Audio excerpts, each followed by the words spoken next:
रामराम मंडळी. रामराम मंडळी हे नाव आहे, लक्षात आलं ना, या श्राव्य संवाद मालिकेचं. आपल्या सगळ्यांचं या मालिकेमध्ये मनापासून स्वागत. या मालिकेमध्ये आपण अशा व्यक्तींना भेटणार आहोत ज्याने आपल्या जीवनामध्ये कौटुंबिक आणि सामाजिक जबाबदारींचं भान राखत खूप आनंद शोधलाय, किंवा तसा प्रयत्न ते सतत आणि प्रामाणिकपणे करतात. लौकिक अर्थाने यशस्वी व्यक्तींना ज्या निकषांनी पारखलं जातं ते निकष यांच्या बाबतीत अर्थातच अगदीच गैरलागू ठरतात. यांचा आनंद शोधाचा ध्यास आपल्यालाही प्रेरणादायी ठरेल याच विश्वासाने आपण त्यांच्याशी गप्पा मारणार. चला तर मग भेटूयात आणखीन एका आनंद यात्रेला. रामराम मंडळी. रामराम ऋषिकेश. हॅलो, हाय, नमस्कार. नमस्कार.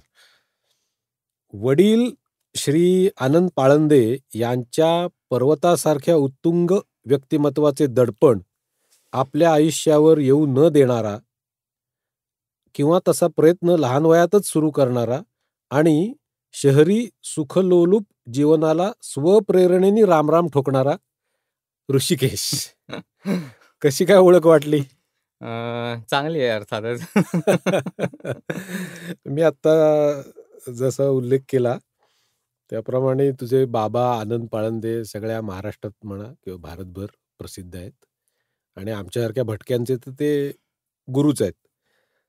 तर अशा घरामध्ये जेव्हा आपला जन्म होतो त्यामुळे आपोआपच आपल्यावर एक दडपण असतं किंवा काहीतरी जबाबदारी असते. तर त्याचं तुला कधी लहान वयात असं जाणवलं का?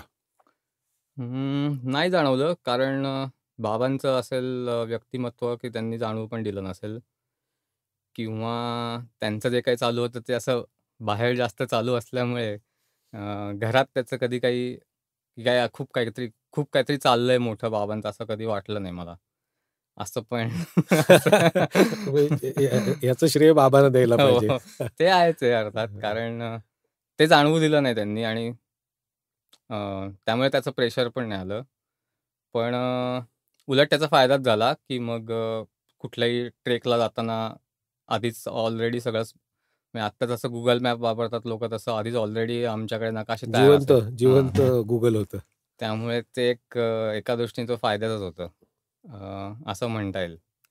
पण हे बाबांचं जे ट्रेकिंग आणि पर्वतारोहण हा सगळा जो पसारा आहे, तसंच तू पण लहानपणी ट्रेकिंग वगैरे करायचास का? हो, पण फारच उशिराने सुरुवात केली. ते असं असतं ना, जिथे पिकतं तिथे जास्त विकत नाही. त्याप्रमाणे सुरुवातीला बाबांनी नेलं ट्रेकला, पण मधल्या काळात मला फारच वैताग आला होता त्या ट्रेकिंगचा. त्याचं कारण काय? माहित नाही, जास्त बघितल्यामुळे किंवा असं काहीतरी असेल, की हे सारखंच काहीतरी बाहेर जात आहेत. अतिपरिचयात होत नाही. हां, तसं होऊ शकलं. माहित नाही मला, काहीतरी झालंय ती गडबड. त्यामुळे मधल्या म्हणजे कधी साधारण 19 शाळेतच 4थी पर्यंत बाबाच न्यायचे. तेव्हा काय कळायचं पण नाही, त्यामुळे मजाच यायची. त्याच्यानंतर जसं मोठे होत गेलो, तसे थोडी शिंगं फुटायला लागल्यावर हे काय करायचं असं काहीतरी ते वाटायचं.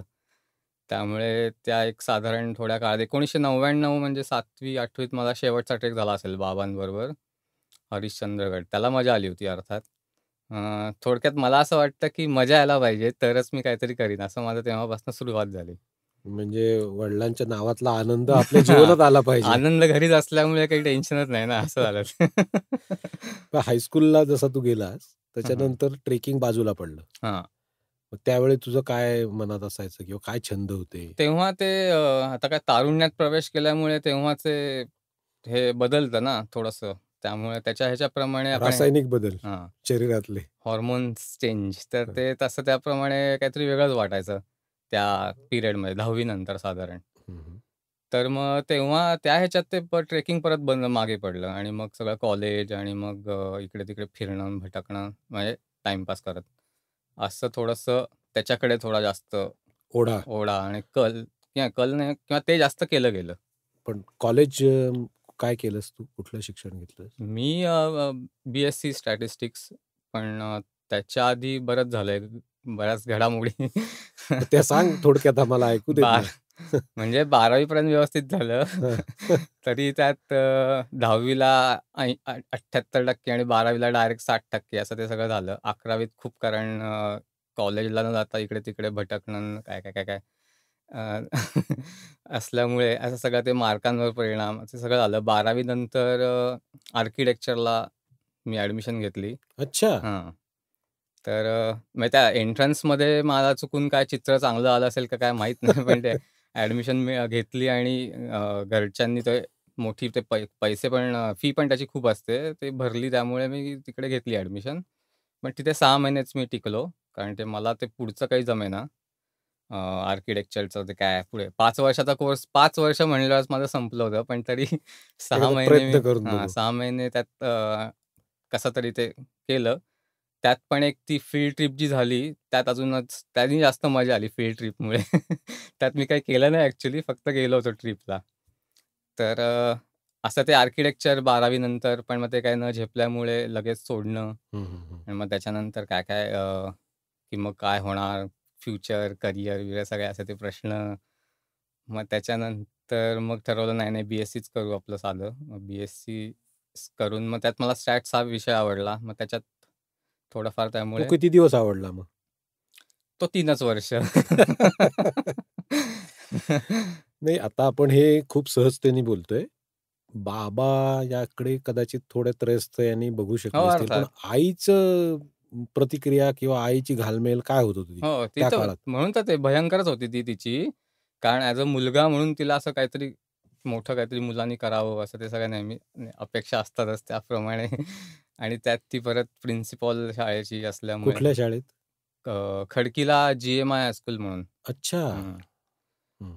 त्यामुळे मग ते तिला अजूनच असणार. शिक्षणाचं जरा जास्तीच हं, हं. महत्त्व वाटायचं. अर्थात. बरोबर. बी-एस-सी पूर्ण केलं? हो, बी-एस-सी पूर्ण केलं. बरं. कारण ते परीक्षा पास करायला काही फार मोठं करायला लागतं असं काही मला वाटलं नाही, नाही त्यामुळे. मीही त्याच विचाराचा आहे. मी हं. स्वतःला विद्यार्थी कधी म्हटलंच नाही. परीक्षार्थी. ती क्रॅक कशी करायची ती आम्हाला माहिती आहे. माहिती आहे.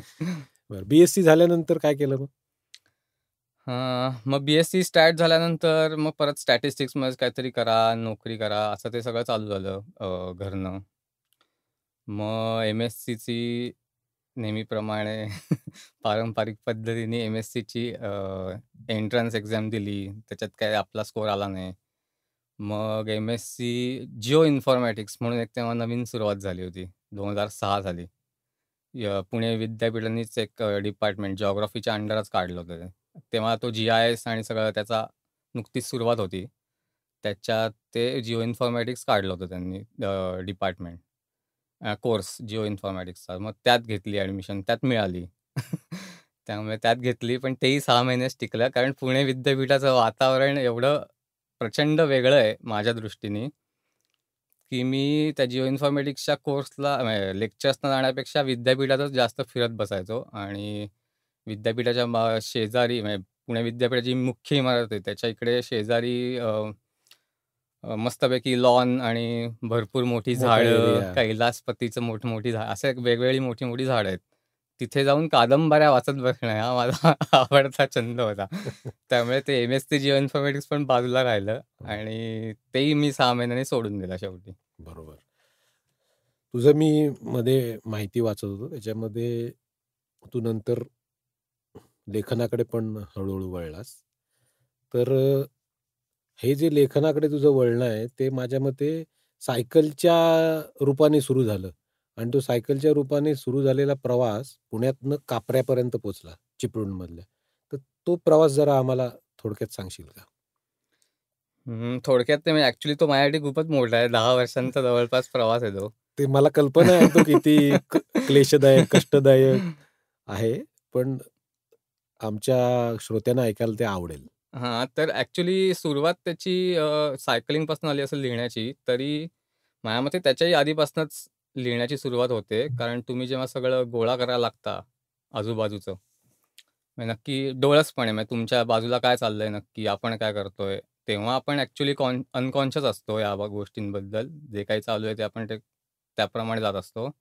पण आता मला असं वाटतं, की हे सगळी सुरुवात आधीपासूनच झाली होती, ती ऑब्झर्व्ह करण्याची सगळं आणि मग आतल्यात ॲनालिसिस करण्याची. हं, हं. तर त्याप्रमाणे आणि वाचणं, हे वाचणं तर खूपच महत्त्वाचं आहे लिहिण्यासाठी. तर हं. ते तसं तर आपण लहानपणापासूनच सुरुवात करतो वाचायला काय. म्हणजे मला तर अजून ते चांदोबा आणि ठक ठक तर व्यवस्थितच आवडतं. चाचा चौधरी हे तर फारच भारी असायचं. म्हणजे 7वी किंवा शाळेत आम्ही कोणतरी समोर शिकवतोय पण आतमध्ये चाचा चौधरी वाचतोय असं ते बरंच अ, काय होतं तसं ते वाचणं असायचं. तर ते वाचण्यापासून सुरुवात होते आणि मी म्हटलं तसं एम-एस-सीला पण मी ते क्लास सोडून वाचत बसायचो कादंबऱ्या. त्याच्यापासूनच ते सुरुवात झाली ॲक्चुअली. पण वाचत असलो तरी मला माहीत नव्हतं की मला लिहिता येतंय म्हणून. तर ते लिहिण्यासाठी जो अनुभव लागतो तो त्या सायकल प्रवासात मला मिळाला. तो सायकल प्रवास म्हणजे कुठला? तो सायकल म्हणजे जम्मू ते आपलं सॉरी अहमदाबाद ते जम्मू असा मी एक कोणत्या साली? 2011 नोव्हेंबर. साधारण तेव्हा तुझं वय काय होतं? तेव्हा 25-26. हो. हं. ओके. हां. अ, तर तर तेव्हा काय सांगून बाहेर पडलास? मला काय करायचंय? नाही, तेव्हा सगळं खरंच सांगून बाहेर पडलो. नाही खरंच, पण काय सांगितलंस? त्याच्या आधी मी बऱ्याच इकडे-तिकडे काही गोष्टी केल्या आहेत. की म्हणजे ट्रेकला जाताना पण कधी-कधी नाही म्हणजे दुसरंच काहीतरी सांगायचं, जायचो ट्रेकला असं बरंच काय केलं. ते पण ठीक आहे. तेव्हा मी आता ठरवलं होतं की नाही आता मला जायचंय लांब हं, हं. आणि 2008 साली त्याच्या आधी सांगावं लागेल. मग 2008 साली एक नोकरी केली होती. ती पण सोडली आणि मग 6 ह्या महिने. सायकल प्रवास 6 महिने. ती पण 6 महिने. 6 महिन्याचं आपलं एक हां. Time time span. हां, ठेवलेला आहे हां, अनुभवासाठी. हां. तर ती नोकरी सोडल्यावर मग काय करायचं असं चालू असताना हे मग परत मी त्याच्याकडे आलो ट्रेकिंग आणि अच्छा. सायकलिंग. हां. हां, हं. तो जो मधला पिरियड उंडाळक्या करण्यात जो घालवला म्हणण्यापेक्षा ॲक्चुअली तो मी केल्या, घालवला नाही. केल्या. हां, त्याच्यातनं बरंच काही-काही मिळतं पण. हं, तर त्यातनं जे गेलं हं. अ, ते आता मी परत तिकडे ह्याच्याकडे वळलो. वळलो. तर मग ट्रेकिंग करता असं एक सुचलं, की सायकलिंग का करू नये? कारण तेव्हा सुरुवात पण झाली होती बऱ्याच जणांची म्हणजे बरोबर. त्याच्याही आधी बऱ्याच जणांनी सायकलिंग केलं होतं. पण तेव्हा एक तो असा हां, सुरुवात प्रवाह आला झाली होती होता. हं, जस्ट की हं, सायकलिंगला जाणं आणि हं. असं तसंही आपण शाळेत काय आम्ही सायकलच चालवायचो. पण असं लांब जायचं सायकलवरनं हे एक जरा वेगळं एक तेव्हा सुरुवात झाली होती. मग म्हणून मग ते असं ठरवलं, की आता आपण सायकलिंग करूयात. तर मग ट्रेकिंगनंतर असं ठरवलं, की सायकलिंगकडे वळायचं आणि मग हळू ते सुरुवात केली. मग रोज सकाळी उठून प्रॅक्टिसला जाणं आणि अमुक-तमुक. हं. त्याच्यातनं मग पहिल्या 2-3 ट्रिपा कोकणात झाल्या. जरा म्हणजे त्या सवय अहमदाबाद, जम्मूच्या आधी. आधी हो. हो, हो. कारण एवढी लांब अजून करण्याला तेवढं काहीतरी हां, अनुभव पाहिजे. त्याच्यापेक्षा आधी मग बरोबर. मग कोकणात जाऊ. मग कोकणात आमचं घर आहे. तिथे जाण्यासाठी मग गेलो. पण ह्याच्यात कसं परत कोणी मित्र येईनात सुरुवातीला. म्हणजे तसं कोणीच येईना. ट्रेकिंगला तसंही मी दोघं-तिघंच जायचो. कधी हं, हं, ग्रुपमध्ये मी हं. गेलोच नाही. हं, हं.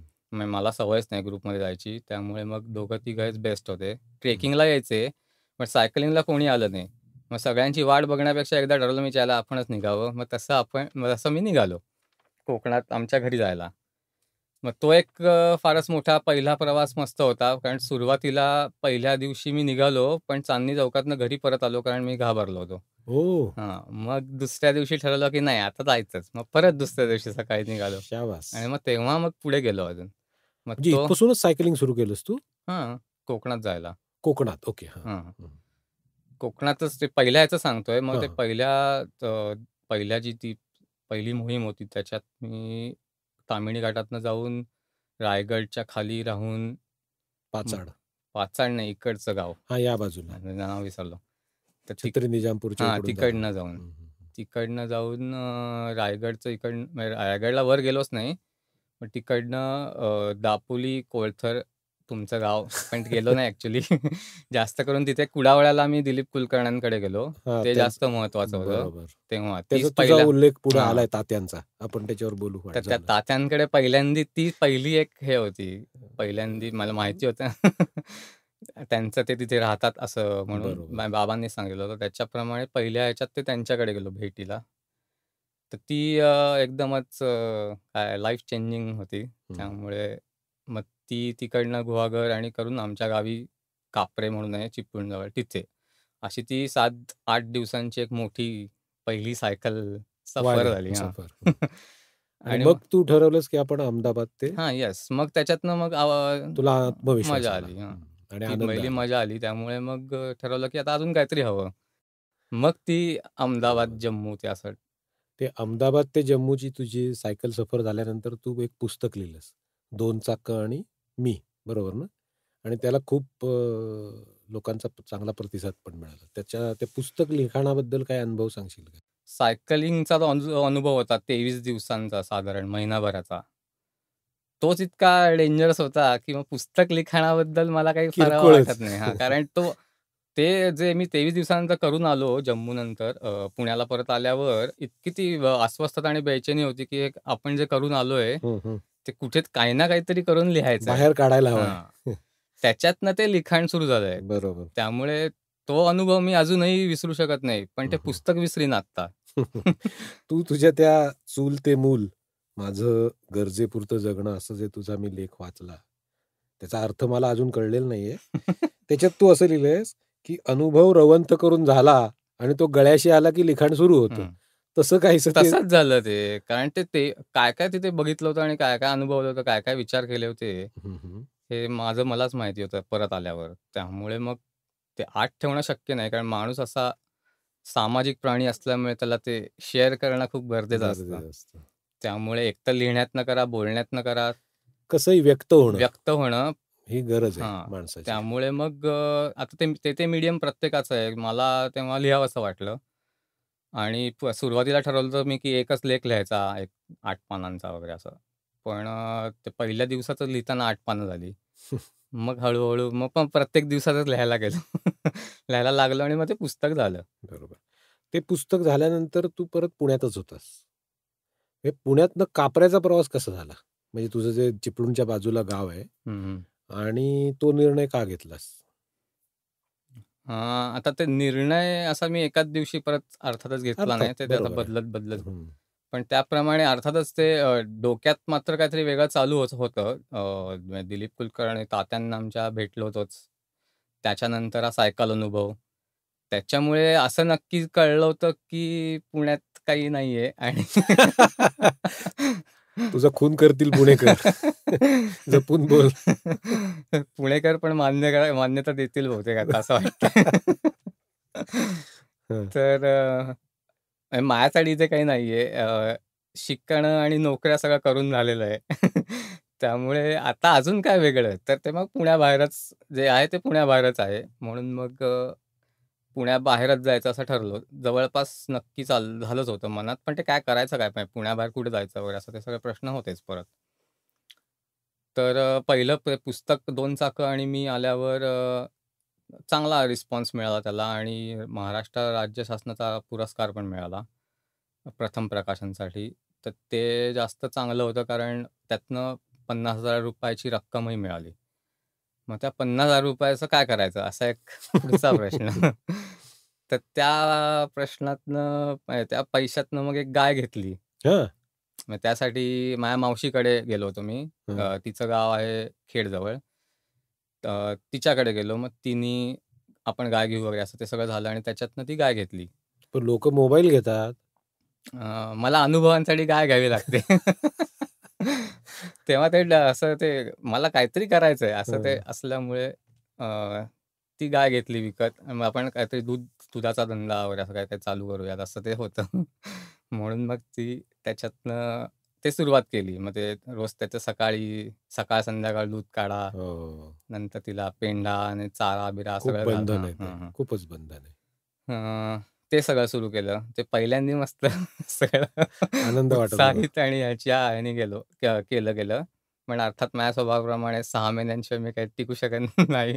त्यामुळे ते सगळ्या 6 महिन्यांनी आता परत नवीन प्रश्न निर्माण झाले, की अरे, आता काय? हे घेतलंय खरं, करतोय खरं, पण हेच आहे का खरं? शेवटचं हेच आहे का? एवढंच करायचंय का? तर नाही.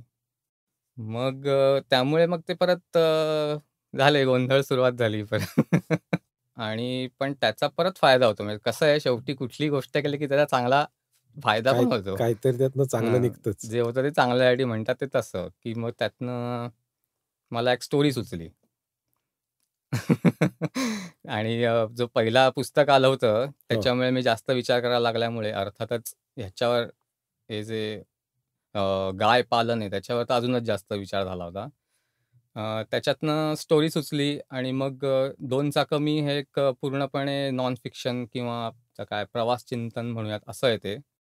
तर मग आता काहीतरी वेगळं पाहिजे ना, त्यामुळे जरा स्टोरी संदर्भात मी विचार करायला लागलो होतो. तसं वाचनही आपण करतच असतो वेगवेगळे म्हणजे तुम्ही जे जॉनर वाचता त्याच्याप्रमाणे थोडं तुमचं तुम्ही घडत सुचत जातात असं आहे ते. त्यामुळे कादंबऱ्यांचा जास्त प्रभाव असल्यामुळे मी कादंबरीकडेच वळणार म्हणजे त्या स्टोरीकडेच वळलो आणि मग त्यातनं एक स्टोरी सुचली, की एक मुलगा शहरातनं गावात येतोय आणि त्याच्यासाठी अर्थात एक गवत्या नावाचं मिलिंद बोकीलांचं पुस्तक पण आहे. ते 2014 का 13 साली मौजीने काढलंय. त्यात पण साधारण हीच थीम आहे, की शहरातनं गावात येणारा मुलगा आणि मग तो काय करतो तिथे. तर ते वाचताना मला असं कळलं, की रिलेट मला ते झालं पुस्तक अर्थात.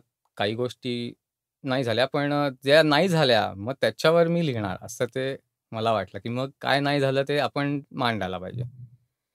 म्हणून मग त्यातनं एक स्टोरी सुचली आणि ती बयो नावाची कादंबरी पुढची आली त्यातनं. कादंबरी तुझी आली. त्याला पण चांगला प्रतिसाद त्याच्या पण मिळाला. चांगला प्रतिसाद आलाय. तू एक त्याच्यामध्ये असं म्हटलंयस तुझ्या त्या लेखामध्ये, जगण्यासाठी पैसा हवा, पण पैशासाठी जगायचं नाही. आता तू त्या कापऱ्यात गेल्यानंतर शेवटी माणसाला अन्न, निवारा आणि रोजच्या दैनंदिन छोट्या काही ज्या गरजा आहेत, त्यासाठी पैसा कमवायलाच लागतो. मग त्याच्यासाठी तू काय करतोस तिथे? अ, पैसा कमवायला लागतो ते तर तुम्ही म्हणाल तसं आहेच आहे. मी नाही, तूच म्हटलंयस. जगण्यासाठी पैसा हवा, पैशासाठी जगायचं नाही. हां. पैसा हवा ते तर आहेच. पण फक्त पैसाच हवा असंही नाही ना. म्हणजे तुम्ही हो. फक्त पैसाच घ्यायला गेलात तर तुम्हाला दुसरं काही करता येत नाही आणि जगणं दुसरे त्यात पैलू सुटून आयुष्याचे तुम्हाला बघताच येणार नाही. आयुष्याचे म्हणजे तुमचे स्वतःचे तुम्हाला स्वतःच. कळत नाहीत. जे जगण्यातनं जे बाहेर येतात नेहमी, ते तुम्हाला दिसत नाहीत आणि फक्त पैशांसाठी तुम्ही काम करत राहता आयुष्यभर. ते तसं मला अर्थातच करायचं नव्हतं. त्यामुळे कापऱ्यात मी हळू-हळू इव्हॉल्व होतो आपण माणूस तसा एक तिथे पण मी आता इव्हॉल्व झालोय. त्यांच्या सिस्टममध्ये. त्यांच्या नाही, ग्रामीण खरं तर ग्रामीण आपल्या आता म्हणायला आपल्या. पाहिजे. ती माझीच सिस्टम आहे. हं. तर ती सिस्टम पण आता एक मला अंगवळणी पडते पण ती पण विचारांच्या दृष्टीने नाही, शारीरिकदृष्ट्या. तर तिकडे कापऱ्यात गेल्यावर म्हणजे आता हे बयो झाल्यावर मी ते मावशीचं घर पण सोडलं. मग तिथनं एक आमचं जे कापऱ्यात घर घेतलंय आई आणि मामाने मिळून घेतलं होतं. त्या घरात राहायचं ठरवलं कारण तसंही तिथे कोणी राहत नव्हतं. बांधल्यापासून एक 10 वर्ष तर ते पडीक या अवस्थेचं होतं साधारण. एक थोडाफार कधी गेले असतील तर. तर तिथे जाऊन पूर्णपणे राहायचं एकट्याने आणि तिथे जे काही आहे ते सुरुवात करायची. असं ते सगळं सुरू त्या विचारातनं मी तिकडे गेलो. पण सुरुवातीला अर्थात काही कामं नव्हती, ओळख नव्हती गावात आणि त्यामुळे 10 दिवसात कंटाळा यायचा आणि मग सारखं चिपळूणला जा, तिकडे टाईमपास करा आणि या, असं ते सुरुवात व्हायची. मग तरी मी तिथे तगून राहण्यासाठी जोरदार प्रयत्न केले. मग तिथे लॅपटॉप नेला. हं. त्यामुळे थोडंसं टेक्नॉलॉजीची मला थोडी काय म्हणतात मदत घ्यावी लागली. अ, आणि ते घेण्यात असं काही फार मोठं हे नाहीये. ते गैर काहीच बॅलन्स नाही. पाहिजेच. हो. फक्त बॅलन्स पाहिजे. तो तुम्ही ठरवला पाहिजे काय ते करायचं. धूसर त्याचा रेषा आहे. कितपत मदत घ्यायची ते. तर सुरुवातीला जी मदत घेतली ती माझ्या कामी आली कारण त्यातनं मग तिथे मी थांबलो. मग बाकी ओळखी झाल्या आणि त्यामुळे सेट व्हायला तिथे मदत झाली. हं, हं. आणि नेटवर्क जास्त नसल्यामुळे तंत्रज्ञान तिथे तसंही थोडंसं मागेच असतं. त्यामुळे हो. ती एक पण काय ॲडव्हांटेजच होता. हं. त्यामुळे काय जास्त काय फारच मोबाईल बघत बसलो असं कधी झालं नाही. आणि मग हळू-हळू कामं मिळायला लागली. पुस्तकं बयोनंतर अजून एक पुस्तक मी तिथे लिहिलं मग भरकडेश्वर नावाचं. हो. ती कादंबरी पण होती. मग आता तिथे राहायला लागल्यावर करायचं काय? मग परत डोक्यात विचार सुरू. मग त्या बयोचा पुढचा भाग मला लिहायचा होता, की समजा शहरातनं एक मुलगा गावात आलाय, पण त्याला तिथे गावात जमलं नाहीये काही. मग आता तो गावातनं कुठे जाणार? तर हं. परत शहरात. हं. असं ते अशी ती डिओलॉजी होती. मग ते भरकडेश्वर आलं. हं. भरकडेश्वरची कल्पना सुचायला लागली. मग तो परत शहरात गेल्यावर काय करेल? तर ते परत फिरणं, अमुक-तमुक ते सगळं. मग ते आता गावात राहून मी शहराविषयी ती कादंबरी लिहिली. हो. अशी ती तेव्हा एक मजा केली. ते गावात तू जो खेडेगावात राहतोस, तिथे तू असं मला म्हणालास मागच्या वेळी आपण भेटलो होतो तेव्हा, की तिथे तू शेतीची किंवा ज्याला आपण मजुरीची कामं म्हणतो, अशी तू करतोस. हं. तर हे करण्याचं धाडस कसं आलं? मग एक त्याच्यात शारीरिक चॅलेंज म्हणजे आपण काय म्हणतो तो आहेच. पण मानसिक त्याच्यात खूप जास्ती आहे, की हे काम माझं नाहीच आहे आणि हे मी करतोय. तर ते तू कसं जमवलंस? मग आता ॲक्चुअली शारीरिक चॅलेंज तुम्ही पार करू शकता. मानसिक जरा अवघड आहे. त्याच्यासाठी तुम्हाला खूपच प्रयत्न करावे लागतात जास्त. आणि मानसिक हे सगळं परत कंडिशनिंग आणि सामाजिक हे जे सगळं मिक्स होतं त्यातनं पण येतं तुमच्यापर्यंत. तर ते तोडणं हे खूपच अवघड आहे. त्यासाठी तुम्हाला खूपच तसे प्रयत्न करावे लागतात. म्हणून मी म्हटलं तसं, की तुमची प्रोसेस विचारांची सुरू असणं, हे काही झालं तरी गरजेचं आहे. त्याच्यातनंच तुम्ही ते पुढे जाऊ शकता. नाहीतर तिथे जर एकदा तुम्ही काय म्हणतात तुमचं तिथे जर खुंटलं जर विचार करणं स्वतःचं स्वतःचं लॉजिक लावून सगळं बाकीच्यांचं जाऊ दे. बाकी बाहेरनं जे काही येतं, ते विसरून तुमची एनालिसिस प्रोसेस चालू पाहिजे. माझा विचार काय आहे? तुम्हाला नक्की काय करायचं आहे आणि सगळं ऑब्झर्व्ह करून तुमचं काय म्हणणं आहे हे महत्त्वाचं आहे. तर ते झाल्याशिवाय पुढे जाता येत नाही. मग लिहिण्यातनं माझं ती सुरुवात झालीच होती. ती गावात जाऊन तिथे एकटं राहिल्यामुळे तर अजूनच वाढली असेल. त्यामुळे ते जे धाडस आहे ते करायला मी अर्थात बजावलो. आणि त्याला कारण कोरोनाचं पण झालं असेल. कोरोनाच्या ह्याच्यात अर्थात निमित्तच आहे ते माझ्या डोक्यात होतंच काहीतरी करायचं तिथे राहून. कारण नुसतं बाहेरनं पुण्यातनं जी कामं मिळतात त्याच्यावर तिथे राहणं शक्य नव्हतं. म्हणजे उदरनिर्वाह होणं शक्य नाही. उदरनिर्वाह पण नाही आणि ती काय एक तासाभराची कामं काम आहे. असतात. बाकी त्याच्यानंतर मी दिवसभर काय काय? करायचं? असा तो एक प्रश्न होताच. तर ते कोरोनाचं एक चांगलं निमित्त मिळालं. त्याच्यात सगळंच बंद झालं. पुण्यातनी कामं येणारं सगळं म्हणजे मी ज्या मिळून साधारण मॅगझिनसाठी प्रूफ रीडिंग करतो, ते बंद झालं काम. मग काय करायचं तर गावातला एक आमचा पोस्टमन आहे. संदीप पवार म्हणून बुद्धवाडीतला आहे तो. तर त्यांनी मला ऑफर दिली, की "तू ये मग इकडे कामाला." म्हणजे असा फिरत-फिरत गेलेलो असतानाच त्यांनी विचारलं, की "चल हे काहीतरी कर" म्हणून. मग कामाला म्हणजे त्याच्याकडे जाऊन लिहायचं? लिहायचं नाही. मग? शेतीच्या कामाला. अच्छा. ओके. हां. आणि त्याच्या आधी पण मला पहिली ऑफर दिली होती खड्डा खणण्याची. हं, तो जिथे काम करतो तिथे हं. त्या मालकाला एक बायोगॅससाठी खड्डा खणून हवा होता. तर त्याच्या ब ब मदतीला म्हणजे त्याला कोणी असिस्टंट. मिळत नव्हतं. हं. म्हणून त्यांनी मला विचारलं. अ, तर अर्थातच मी ते स्वीकारलं स्वीकारलं. म्हणजे लगेच आव्हान. पळतच गेलो तिथे कारण हं. मला काहीतरी करायचंच होतं. हो. आणि तो पहिला अनुभव अर्थात माझ्यासाठी खूपच काय मला विकास करणारा होता स्वतःचा. माझा स्वतःचा. हं, हं. कारण तू त्या ह्याच्यात कारण मी ते लिहिलंय कधीच केलं नव्हतं. हो. त्याच्यात तू लिहिलेस, की मानसिक आरोग्य जर आपल्याला टिकवायचं असेल, तर शारीरिक श्रम हो, गरजेचे ते आहेत. तर आहेच. तेच मला कळलं तिथे, हं. की मी इतर वेळी तर सारखं मला काय करायचंय, काय करायचंय दिवसभर असा त्या डोक्यात प्रश्न असतात ना, कारण काहीच करत नसतो आपण. हं, हं. पण त्या कामाला लागल्यावर 9 ते 6 काम केल्यावर माझं मेंदू बंद होता 6:15 जवळपास. वाजता बंदच. 6:15 नंतर घरी जेवल्यावर 8 लाच बंद झाला होता तो आणि काम करतानाही ॲक्चुअली तो तसा थोडा बंदच होता. कारण शेवटी सगळं तुम्ही त्या स्ट्रेन्थ त्याच्यावर कामाकडेच. कामाकडेच असते बरोबर. आणि एकच क्रिया करायची असल्यामुळे हो. ते पण त्यामुळे ते कधी-कधी त्रास पण होतो त्याचा, नाही असं नाही. पण त्यावेळी तेव्हा मजा आली. हं, हं. आणि तो जे काम करत होता आणि मी याच्यात खूपच अर्थात फरक होता.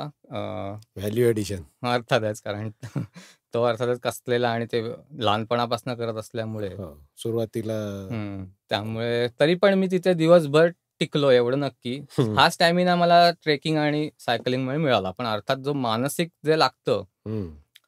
त्याच्यासाठी एक वेगळे प्रयत्न करावे लागतात आणि म्हणून मग ही अशी कामं गरजेची आहेत. मग पहिल्यांदा मला 2 तासातच त्रास झाला होता, की "अरे, काय करतोय आपण असं?" पण मग ते नाही करायचं म्हणून मग ते सुरुवात केली त्याची. हाताला गट्टे पडले असतील. हां. ते टिक नंतर टिक हळू-हळू टिकाव धरून. सगळं झालं. त्या घट्टे म्हणण्यापेक्षा ते दुखतच होते अर्थात. असा तो पहिलं ते काम माझं मिळालं आणि ते झालं असं, की मी म्हणलं तसं, की हं, हं. मानसिक आणि सामाजिक अँगलही खूप असतात. हं. त्याप्रमाणे ते काम होतं रस्त्यालगत. हं. त्यामुळे गावातले सगळे जे कोणी तिथनं जात होते, त्या सगळे माझ्याकडे बघत होते आणि मला सुरुवात ते पहिल्यांदा खूपच असं काहीतरी वाटत होतं, की अरे हे काय असं बघतायत आपण आपल्याकडे? काय नक्की आपण काहीतरी परग्रहावरून आलोय की काय? चुकीचं काहीतरी करतोय. असं मला वाटत होतं. म्हणजे तुम्ही जे धाडस म्हणलात ना, हो, ते हो, इथेच ती गडबड आहे, हो. की म्हणजे काहीतरी अनेक वर्षांपूर्वी हे ठरलं, की अमुक जणांनी एवढंच काम करायचं, तमुक जणांनी एवढंच काम करायचं. अशी ती व्यवस्था एक जी निर्माण केली गेली. त्याच्यात गावकरी मला बामणवाडीतला म्हणून बघत होते, की अरे हा बामण ह्याच्याकडे काय काम करतोय असं. हां. रोंघ्याकडे हा काय काम? अशी ती एक वेगळ्या प्रकारची ते बघणं होतं. हो, हो, हो, आणि हो. ते मानसिक आणि सामाजिक असं ते मिक्स आहे. ते तुम्ही तिथे घाबरलात तर संपलं.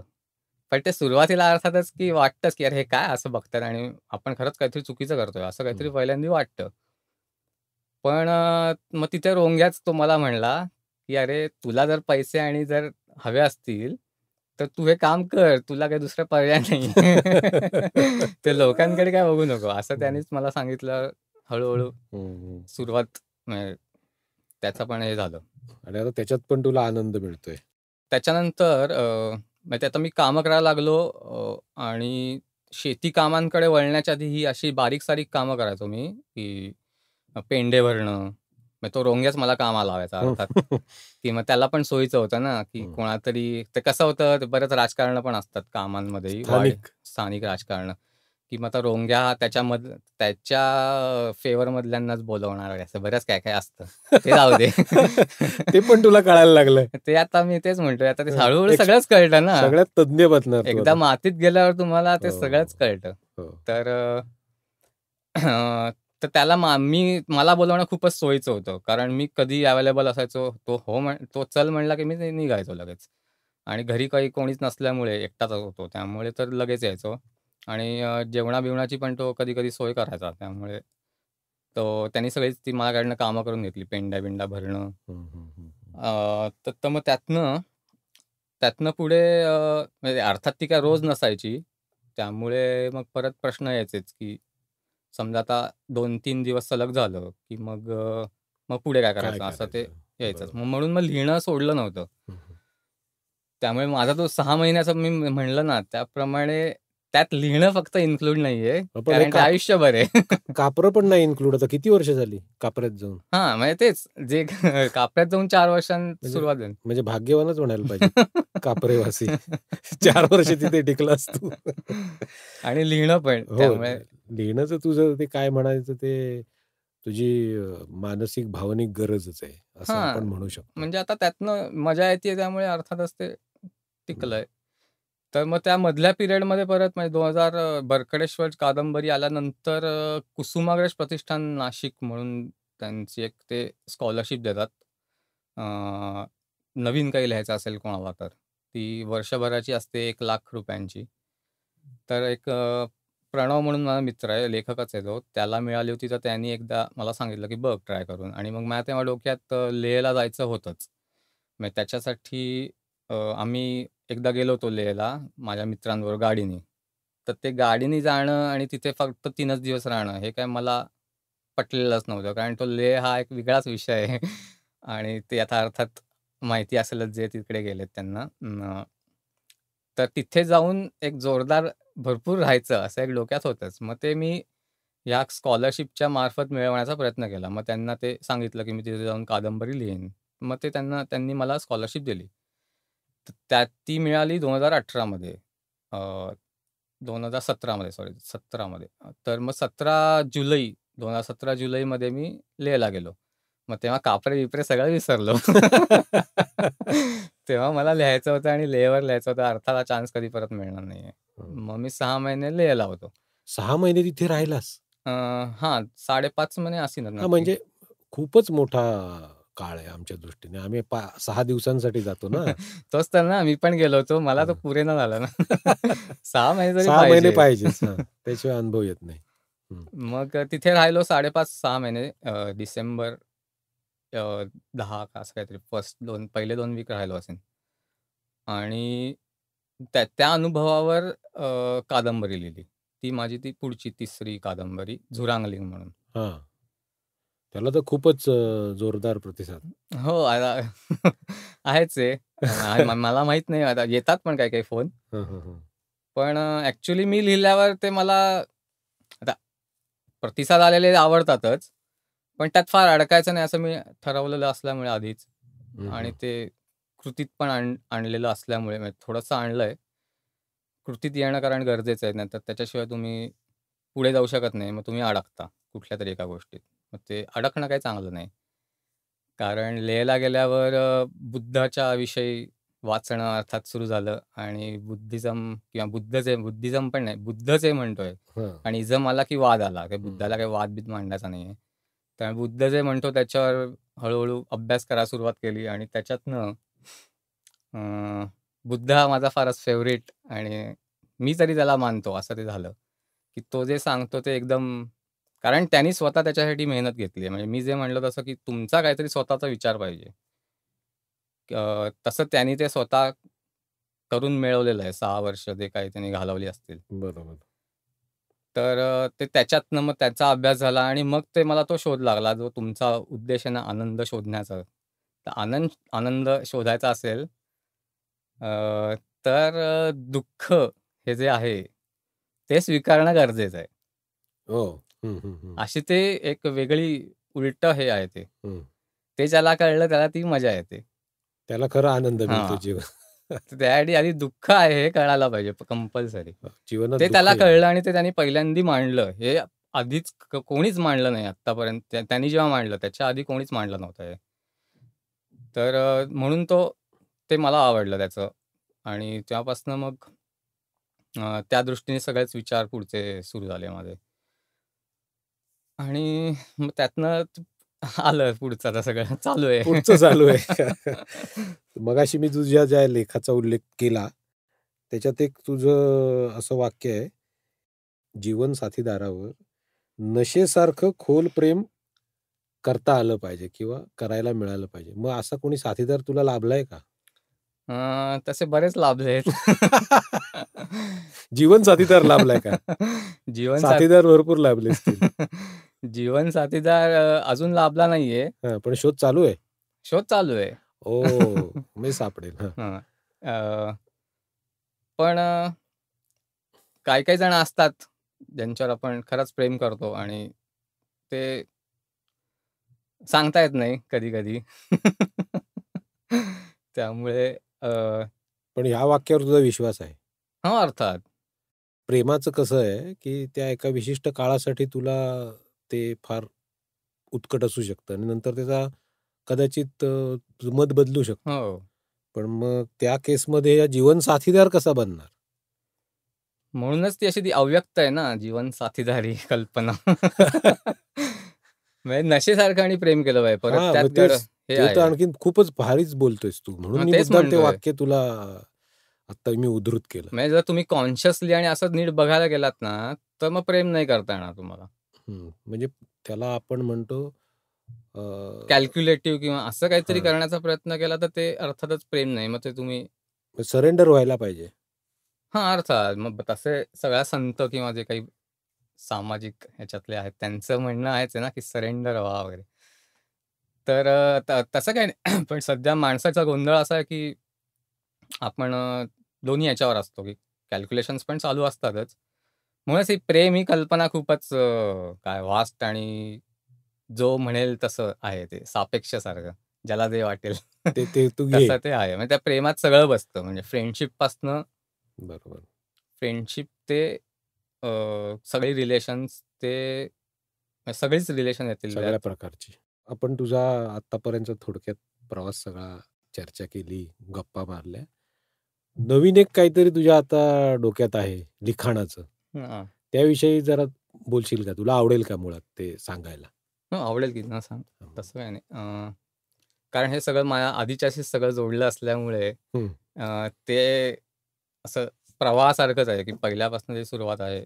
हळू-हळू एक करत आत्ता मी जे नवीन लिहितोय ते त्याच्यातलाच एक प्रवाहातलाच एक आहे घटक.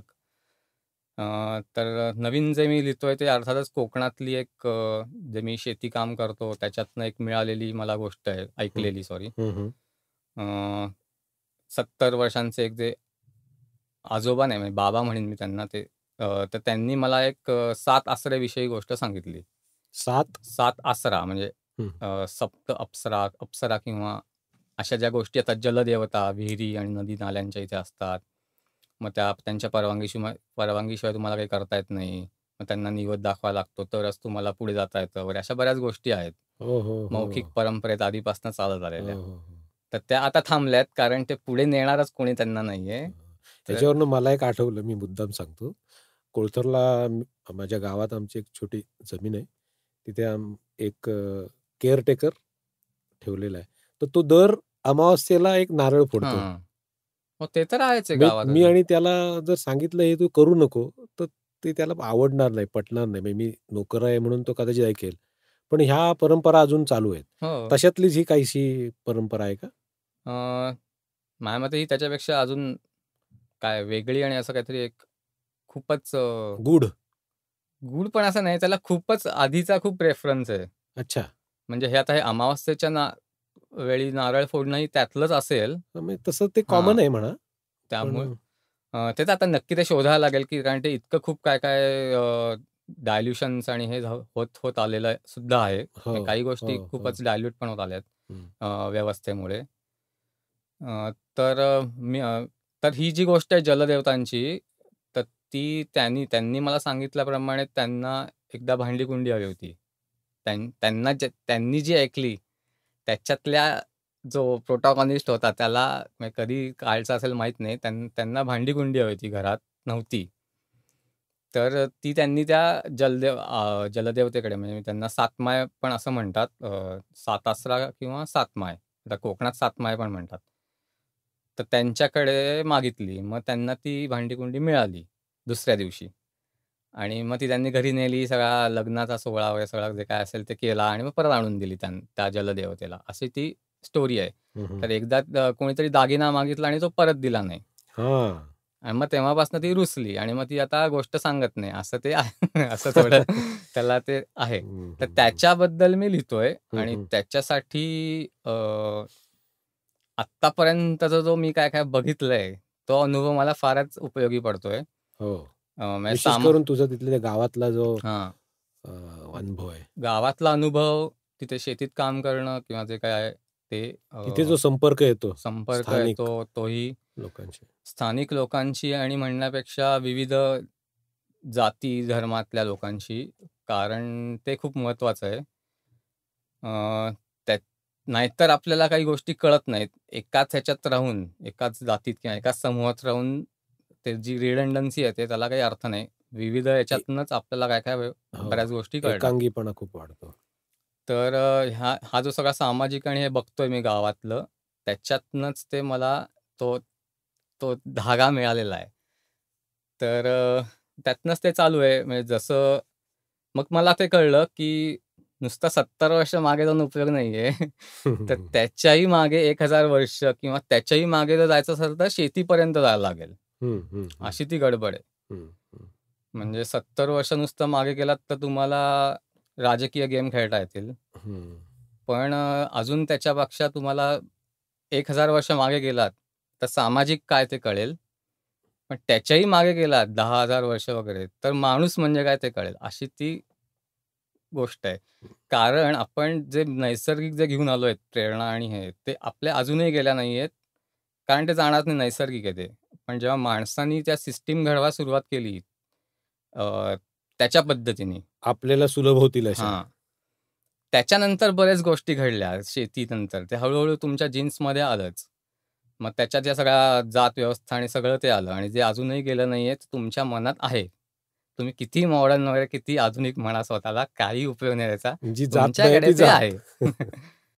किल्ली आहे, ते प्रत्येकाकडे त्यांनी जसं आता मी केलं. मी जाऊन बुद्धवाडीतल्या लोकांबरोबर शेती सुरुवात केली. त्यांच्याच्या घरी झोपायला, राहायला त्यांच्यासारखंच करायला लागलो. मग ते आता हळू मी त्यांच्याशी रुळला गेलो आणि ते माझ्याशी रुळले गेले. साम असं ते सामाजिक अभिसरण. हां.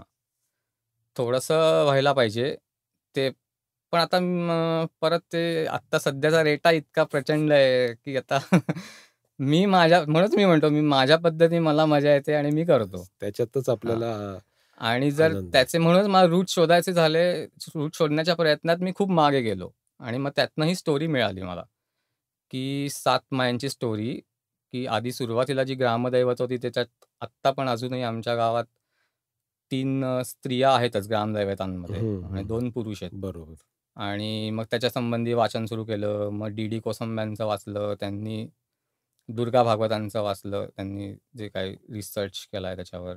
तर त्याच्यात सगळ्यांचं तेच म्हणणं आहे, की शेतीची सुरुवात स्त्रियांनी केली. हं, म्हणजे हं, हं. अगदी असं हाताने खणून. हो. तर त्याचं एक इतक्या म्हणजे ती कशी सुरुवात केली ह्याचं पण त्यांनी दिलंय, की झाडाची एक बागदार फांदी मिळाली त्यांना. हो. तर ते ॲक्चुअली आत्ता ती बागदार फांदी बघायला मिळते गावात अजूनही. हो. त्याला कुदळा कुदळ, किंवा कुदळ. निंबोडा असं पण हो, म्हणतात हो, कधी-कधी. हो. तर आता त्या कुदळ्याला फक्त पुढे पातं पुढे लावतात. पातं लावलेलं असतं. बरोबर. आता मी ते स्वतः त्यांनी हां. खणलेलं आहे. तर तशी सुरुवात केली असं त्यांचं म्हणणं आहे आणि अ, ऋषीपंचमी जी असते त्याला स्त्रिया नांगरानी जे आलेलं असतं धान्य उत्पादन केलेलं ते खात नाहीत. ही हं. त्यामागची अजून एक बरोबर आहे. वेगळी म्हणजे ती परंपरा आहे. एवढी जुनी आहे ती. तर मग ती त्याच्यावर जरा अजून विचार करायला लागल्यावर मला ते कळलं, की हळू-हळू मग स्त्रियांचं महत्त्व कमी झालं. मग पुरुषांनी ती व्यवस्था आणली. मग ते आता कसं झालं याच्याबद्दल अर्थातच बरेच बरेच अभ्यास आहेत आणि वाद-विवाद, बरेच काय-काय आहे. अभ्यास. तर बरोबर. त्याच्यातनं मग ती फॅन्टसी एक स्टोरी मांडायचा असा माझा आता सध्याचा कार्यक्रम आहे. रिफ्यूज, रियूज आणि रिसायकल या 3 तत्वांचा आपल्या जीवनामध्ये अ, प्रत्यक्ष उतरवण्याचा जो प्रयत्न करतोय आणि विद्रोही विचार असूनही जो सौम्यपणे आपलं जीवन जगतोय, असा ऋषिकेश पाळंदे याच्याबरोबर आज आपण गप्पा मारल्या. मला खूप मजा आली. माझ्यापेक्षा वयाने तो खूप लहान आहे. पण मला खूप काही-काही ऐकायला मिळालं, शिकायला मिळालंय. मला खात्री आहे, तुम्हाला पण ते आवडलं असेल. धन्यवाद ऋषिकेश. Yes, thank you.